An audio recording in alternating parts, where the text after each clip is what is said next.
잠시 눈을 감고 당신의 생각들을 가만히 지켜보세요. 어디선가 불쑥 나타났다가 소리 없이 사라지는 수많은 생각들. 어제의 후회, 내일의 걱정, 점심 메뉴 고민, 당신이 원해서 떠올린 생각인가요? 아니면 저절로 떠오른 생각인가요? 마치 내 머릿속에 나 말고 다른 누군가가 살면서 계속해서 말을 거는 것 같지 않나요? 우리가 나라고 느끼는 의식의 무대 뒤편에는 상상조차 할 수 없는 거대한 세상이 펼쳐져 있습니다. 바로 무의식의 영역입니다.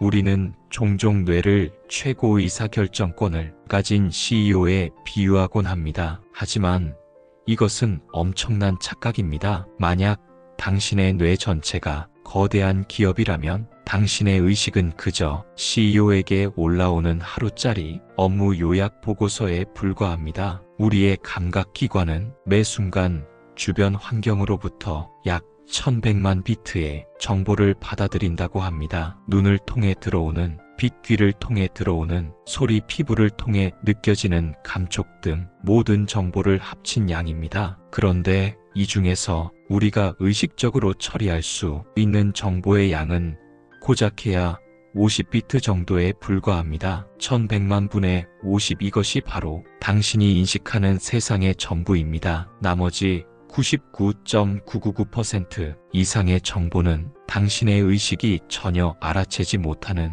무의식의 영역에서 자동으로 처리되고 걸러집니다. 당신은 당신 주변에서 일어나는 일들의 극히 일부만을 인식하며 살아가고 있는 것입니다. 마치 거대한 빙산의 일각만을 보고 그것이 빙산의 전부라고 착각하는 것과 같습니다. 당신이 지금 듣고 있는 제 목소리도 마찬가지입니다. 당신의 귀는 공기의 진동이라는 물리적인 신호를 받아들여 전기 신호로 바꾼 뒤 뇌로 보냅니다. 당신의 무의식은 그 복잡한 전기 신호를 순식간에 해독해서 의미 있는 단어와 문장으로 조합한 뒤 아주 친절하게도 자, 이제 들어라며 당신의 의식에게 최종 결과물만 뿅 하고 보여줍니다. 당신은 그 중간에 벌어지는 어떤 복잡한 과정에도 전혀 개입하지 않았습니다. 그저 완성된 소리를 들었을 뿐입니다. 우리가 보는 세상도 마찬가지입니다. 눈은 그저 빛을 받아들이는 기관일 뿐입니다. 그 빛의 파장을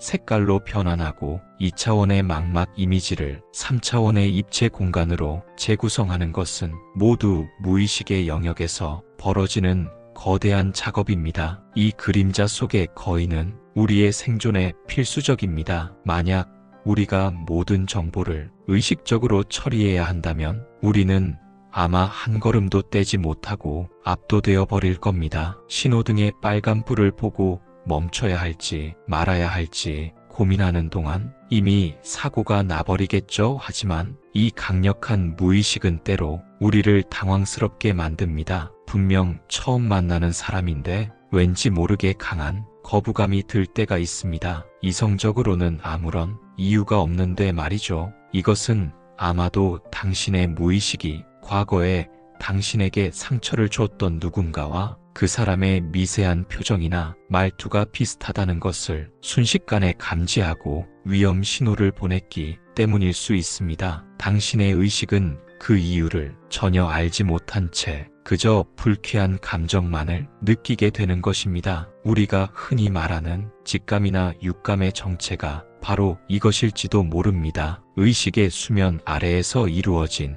방대한 데이터 처리의 결과물 말입니다. 우리는 종종 우리의 결정이 합리적이고 이성적인 판단의 결과라고 믿습니다. 하지만 수많은 연구들은 우리의 선택이 상당 부분 우리가 인식하지도 못하는 무의식적인 편견이나 감정에 의해 좌우된다는 것을 보여줍니다. 마트에서 특정 상품에 손이 가는 이유, 특정 정치인에게 호감을 느끼는 이유조차도 사실은 우리가 모르는 사이에 노출되었던 광고나 주변 사람들의 영향 같은 무의식적인 요인들에 의해 이미 결정되어 있었을지도 모릅니다. 이 사실은 우리를 불편하게 만듭니다. 내 삶의 주인이 내가 아니라는 생각만큼 굴욕적인 것이 또 있을까요? 하지만 이것은 절망의 시작이 아니라 진정한 자기 이해의 출발점입니다. 우리는 우리 안에 우리가 통제할 수 없는 거대한 힘이 존재한다는 사실을 겸허히 인정해야 합니다. 그리고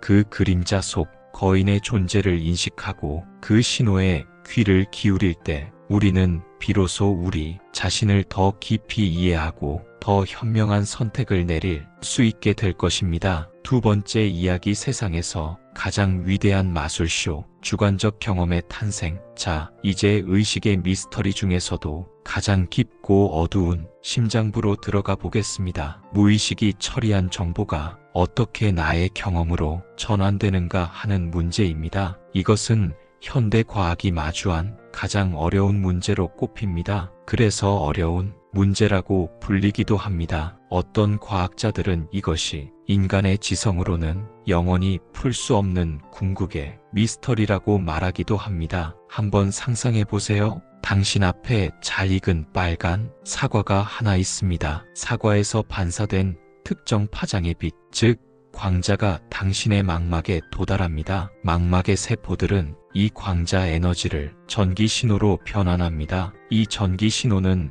시신경을 타고 뇌의 뒤쪽에 있는 시각 피질로 전달됩니다. 거기서 수억 개의 신경세포들이 서로 정보를 주고받으며 사과의 모양과 질감, 그림자 등을 분석합니다. 여기까지는 복잡하긴 하지만 과학적으로 모두 설명 가능한 물리적인 과정입니다. 컴퓨터의 정보 처리 과정과 크게 다르지 않습니다. 그런데 여기서 도저히 설명할 수 없는 기적이 일어납니다. 이 차가운 전기 신호의 폭풍 속에서 어떻게 빨갛다라는 그 생생하고 주관적인 느낌이 탄생하는 걸까요? 그 빨간색의 경험은 대체 어디에 있는 걸까요? 신경세포를 아무리 잘게 쪼개어 봐도 그 안에는 빨간색이 없습니다. 뇌를 열어봐도 회색빛의 뇌 조직만 있을 뿐입니다. 사과 자체에도 빨갛다는 고유한 성질은 없습니다. 사과는 그저 특정 파장의 빛을 반사할 뿐입니다. 그렇다면 빨갛다는 이 생생한 느낌은 대체 어디에서 온 것일까요? 이것은 세상에서 가장 위대한 마술쇼와 같습니다. 뇌라는 마술사는 전기 신호라는 평범한 재료를 가지고 빨갛다, 달콤하다, 아름답다는 경이로운 주관적 경험을 창조해냅니다. 우리가 경험하는 세상 전체가 사실은 뇌가 만들어낸 하나의 거대한 시뮬레이션, 즉 가상현실일지도 모른다는 이야기입니다. 당신이 지금 느끼는 의자의 단단한 감촉, 창밖에서 들려오는 자동차 소리, 사랑하는 사람을 볼 때 느끼는 따뜻한 감정, 이 모든 것이 사실 외부 세계에 객관적으로 존재하는 것이 아니라 당신의 뇌가 전기 신호를 해석하여 당신만을 위해 상영해주고 있는 개인 맞춤형 영화일 수 있다는 겁니다. 정말 아찔하고 현기증 나는 생각 아닌가요? 이 마술은 너무나 정교하고 완벽해서 우리는 그것이 마술이라는 사실조차 잊고 살아갑니다. 우리는 우리가 보는 세상이 진짜 세상의 모습이라고 굳게 믿습니다. 하지만 꿀벌은 자외선을 볼 수 있고 뱀은 적외선을 감지할 수 있습니다. 그들이 보는 세상은 우리가 보는 세상과 완전히 다를 겁니다. 그렇다면 누구의 세상이 진짜 세상일까요? 정답은 없습니다. 모두 각자의 뇌가 만들어낸 각자의 현실을 살아가고 있을 뿐입니다. 이 사실을 깨닫는 것은 우리에게 엄청난 자유를 줍니다. 우리가 느끼는 고통 역시 마찬가지입니다. 손가락을 베었을 때 아픔을 느끼는 곳은 손가락이 아니라 뇌입니다. 손가락의 신경 말단이 손상되었다는 전기 신호를 뇌로 보내면 뇌는 그 신호를 아픔이라는 주관적인 경험으로 번역해서 우리에게 경고를 보내는 것입니다. 물론 이 고통은 생존에 매우 중요합니다. 하지만 만성적인 슬픔이나 불안 같은 마음의 고통은 어떨까요? 이 역시 과거의 상처나 미래에 대한 걱정이라는 정보를 바탕으로 뇌가 만들어낸 하나의 경험 패턴일 수 있습니다. 그 고통이 실체가 없는 뇌의 창조물이라는 것을 알아차리는 것만으로도 우리는 그 고통과 한 걸음 거리를 둘 수 있게 됩니다. 마치 악몽을 꾸다가 이것이 꿈이라는 것을 깨닫는 순간 더 이상 두렵지 않게 되는 것처럼 말입니다. 우리는 우리 뇌가 상영하는 영화의 내용을 직접 바꿀 수는 없을지도 모릅니다. 하지만 최소한 이것이 영화라는 사실을 알아차릴 수는 있습니다. 그리고 그 영화를 어떤 태도로 감상할지는 온전히 우리의 선택에 달려 있습니다. 이것이 바로 의식의 비밀을 아는 자만이 누릴 수 있는 특별한 힘입니다. 세 번째 이야기, 내 안의 소설가 자아라는 이야기. 그렇다면 이 모든 경험을 하나로 묶어서 나의 경험이라고 느끼게 만드는 나, 즉 자아는 과연 무엇일까요?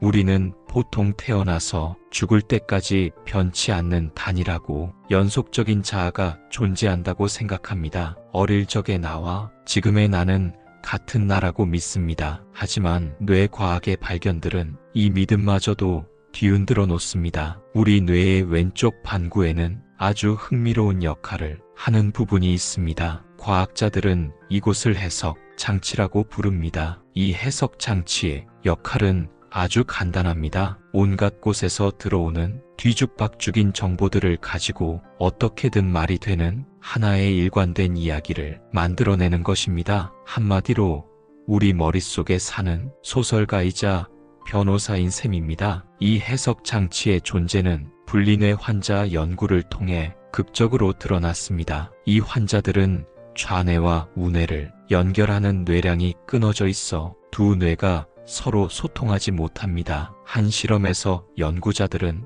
환자의 우뇌만이 볼 수 있도록 걸어가라는 명령을 보여주었습니다. 그러자 환자는 자리에서 일어나 방을 가로질러 걸어가기 시작했습니다. 그때 연구자가 물었습니다. 왜 걸어가시나요? 여기서 진짜 놀라운 일이 벌어집니다. 걸어가라는 명령을 받은 것은 우뇌였고 말을 하는 기능은 좌뇌에 있습니다. 따라서 좌뇌는 자신이 왜 걷고 있는지 그 이유를 전혀 알지 못합니다. 만약 우리라면 모르겠어요. 그냥 몸이 움직였어요 라고 대답했을 겁니다. 하지만 환자의 좌뇌는 1초의 망설임도 없이 이렇게 대답했습니다. 목이 말라서요. 콜라 한 잔 마시려고요. 정말 소름 돋지 않습니까? 좌뇌의 해석 장치는 자신이 모르는 행동에 대해 즉석에서 가장 그럴듯한 이야기를 지어내고는 그것이 진짜 이유라고 굳게 믿어버린 것입니다. 이것은 단지 특수한 환자에게만 일어나는 일이 아닙니다. 우리 모두의 뇌 속에서 매 순간 벌어지고 있는 일입니다. 우리의 자아, 즉 나라는 느낌은 어쩌면 실체가 있는 존재가 아니라 이 해석 장치가 평생에 걸쳐 써 내려가고 있는 한편의 거대한 자서전일지도 모릅니다. 뇌는 자신의 무의식적인 행동과 감정의 변화를 관찰하고 그것들을 설명하기 위해 나라는 주인공을 설정한 뒤 나는 원래 이런 사람이야. 나는 이래서 이런 행동을 했어라는 줄거리를 계속해서 만들어 나간다는 것입니다. 당신이 스스로에 대해 가지고 있는 모든 믿음들, 나는 내성적인 사람이다. 나는 수학을 못한다. 나는 쉽게 포기하는 경향이 있다. 이 모든 것이 어쩌면 객관적인 사실이 아니라 당신의 뇌가 과거의 몇몇 경험들을 바탕으로 스스로에게 부여한 하나의 이야기일 수 있습니다. 그리고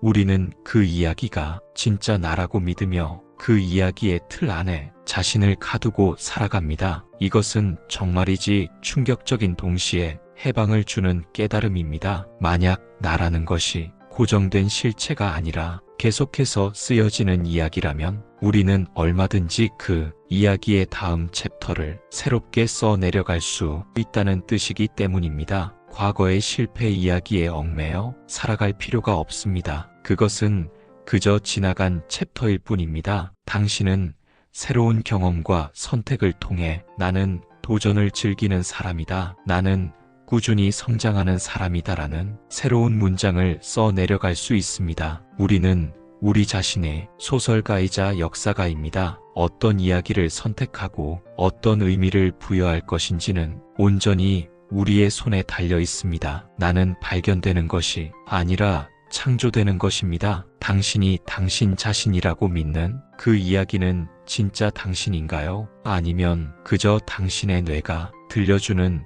익숙한 옛날 이야기인가요? 그 질문을 던지는 순간 당신은 이야기의 독자에서 작가로 거듭나게 됩니다. 네 번째 이야기, 스포트라이트의 마법. 주의력과 의식의 또 다른 중요한 특징은 그것이 매우 좁고 선택적이라는 점입니다. 우리는 한 번에 오직 한 가지에만 제대로 집중할 수 있습니다. 마치 어두운 무대 위를 비추는 단 하나의 스포트라이트처럼 말입니다. 이 스포트라이트가 비추는 곳만이 우리 의식의 무대에 오를 수 있습니다. 나머지 모든 것은 어둠 속에 잠겨 존재하지 않는 것이나 마찬가지입니다. 우리는 이것을 주의력이라고 부릅니다. 이 주의력의 힘이 얼마나 강력한지를 보여주는 유명한 실험이 있습니다. 참가자들에게 흰 옷을 입은 팀과 검은 옷을 입은 팀이 농구공을 주고받는 영상을 보여주고 흰 옷 팀이 공을 몇 번이나 패스하는지 정확히 세어보라고 요청합니다. 참가자들은 눈에 불을 켜고 패스 횟수를 셉니다. 영상이 끝난 뒤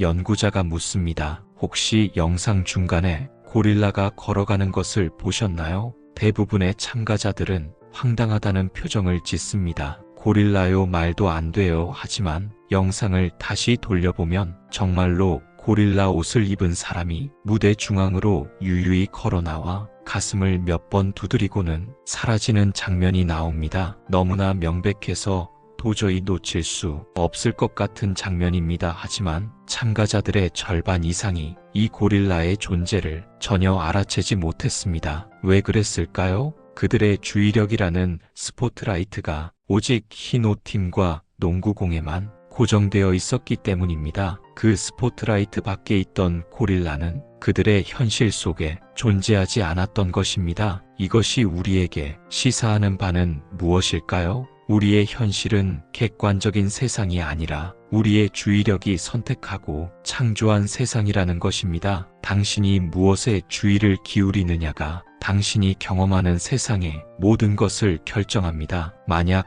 당신이 하루 종일 자신의 결점과 부족한 점에만 주의를 기울인다면 당신의 세상은 온통 불만과 자기 비난으로 가득 찰 것입니다. 반대로 당신이 가진 것과 감사한 일에 주의를 기울이는 연습을 한다면 당신의 세상은 풍요로움과 긍정적인 감정으로 채워지기 시작할 겁니다. 상황은 똑같지만 당신이 어떤 채널에 주파수를 맞추느냐에 따라 전혀 다른 방송이 나오는 것과 같습니다. 우리는 종종 행복이 외부의 조건에 달려있다고 생각합니다. 좋은 집, 좋은 차, 성공적인 경력. 하지만 이 모든 것을 다 가지고도 불행한 사람이 있는가 하면 아무것도 가지지 못한 것처럼 보이는 상황에서도 깊은 평온과 기쁨을 누리는 사람이 있습니다. 그 차이는 바로 그들의 주의력이 어디를 향하고 있느냐에 있습니다. 더 나아가 우리는 이 주의력이라는 스포트라이트를 우리 자신의 내면으로 돌릴 수도 있습니다. 내 몸의 감각, 내 호흡의 흐름, 내 마음 속에서 일어나는 생각과 감정의 변화를 마치 제3자가 관찰하듯 가만히 지켜보는 것입니다. 이것이 바로 수천 년 동안 수많은 지혜의 전통에서 강조해온 마음 챙김의 핵심입니다. 이렇게 자신의 내면을 관찰하기 시작하면 아주 놀라운 사실을 깨닫게 됩니다. 모든 생각과 감정은 나타났다가 잠시 머물고는 이내 사라진다는 것입니다. 마치 하늘에 뜬 구름처럼 말입니다. 우리는 보통 불안이나 슬픔 같은 고통스러운 감정이 생기면 그것을 나 자신과 동일시하고 휩쓸려 버립니다. 나는 불안하다, 나는 슬프다라고 생각합니다. 하지만 주의력의 스포트라이트를 통해 그 감정을 가만히 관찰하면 지금 불안이라는 감정 구름이 내 마음의 하늘에 잠시 떠 있구나라고 알아차릴 수 있게 됩니다. 그 순간 당신은 더 이상 불안이라는 감정 자체가 아니라 그것을 알아차리고 있는 고요한 관찰자가 됩니다. 감정과 나 사이에 공간이 생기는 것입니다. 그리고 그 공간 안에서 우리는 감정의 노예가 되는 대신 그것을 어떻게 다룰지 선택할 자유를 얻게 됩니다. 의식은 우리가 가진 가장 강력한 힘입니다. 그리고 그 의식의 방향을 결정하는 조종관이 바로 주의력입니다. 당신은 오늘 당신의 스포트라이트를 어디에 비추시겠습니까? 그 선택이 바로 당신의 세계를 창조할 것입니다. 5번째 이야기, 깨어있는 꿈. 의식의 주인으로 살아가기. 이제 우리는 이 길고도 혼란스러웠던 여행의 마지막에 다다랐습니다. 우리는 의식의 무대 뒤에서 일하는 그림자 속의 거인을 만났고 뇌가 창조해내는 경이로운 마술쇼를 보았으며 내 안의 소설가가 평생에 걸쳐 써내려가는 자아라는 이야기를 들었습니다. 그리고 이 모든 것을 비추는 단 하나의 스포트라이트, 주의력의 힘을 확인했습니다. 그렇다면 이 모든 것을 종합했을 때 우리는 어떤 결론에 이를 수 있을까요? 나라는 의식은 과연 무엇일까요? 어쩌면 의식은 하나의 고정된 실체가 아니라 하나의 과정이자 활동일지도 모릅니다. 수많은 무의식적 정보, 처리와 주관적 경험의 창조, 그리고 그것을 엮어내는 이야기와 주의력의 선택, 이 모든 것이 한데 어우러져 실시간으로 펼쳐지는 하나의 역동적인 현상, 그것이 바로 의식의 정체일 수 있습니다. 우리는 우리 뇌라는 거대한 배에 타고 있는 승객과 같습니다. 배의 엔진이 어떻게 돌아가는지, 항해사가 어떤 경로를 선택하는지 우리는 대부분 알지 못합니다. 우리는 그저 갑판 위에 나와서 배가 만들어내는 물결과 주변 풍경을 경험할 뿐입니다. 때로는 이 무력감에 절망하고 분노할 수도 있습니다. 하지만 이제 우리는 한 가지 중요한 사실을 알게 되었습니다. 우리는 그저 수동적인 승객이 아니라는 것입니다. 우리는 갑판 위 어디에 서서 어느 방향을 바라볼지 선택할 수 있습니다. 우리는 엔진실에서 들려오는 소리에 귀를 기울여 배의 상태를 짐작할 수 있고 하늘의 별을 보며 배가 나아갈 방향을 제시할 수도 있습니다. 그리고 무엇보다 중요한 것은 이 항해 자체가 얼마나 경이롭고 아름다운 기적인지를 온전히 느낄 수 있다는 것입니다. 우리가 살아가는 이 현실은 어쩌면 뇌가 꾸는 하나의 깨어있는 꿈과 같습니다. 이 꿈 속에서 우리는 종종 우리가 꿈을 꾸고 있다는 사실조차 잊어버리고 꿈속의 사건들에 울고 웃으며 휘둘립니다. 하지만 이 모든 것이 뇌가 만들어낸 하나의 장엄한 창조물이라는 것을 알아차리는 순간 우리는 꿈의 등장인물에서 꿈을 알아차리는 자각몽이 주체로 거듭날 수 있습니다. 그때 우리는 더 이상 두려워하지 않습니다. 오히려 이 꿈의 생생함과 아름다움에 깊이 감사하게 됩니다.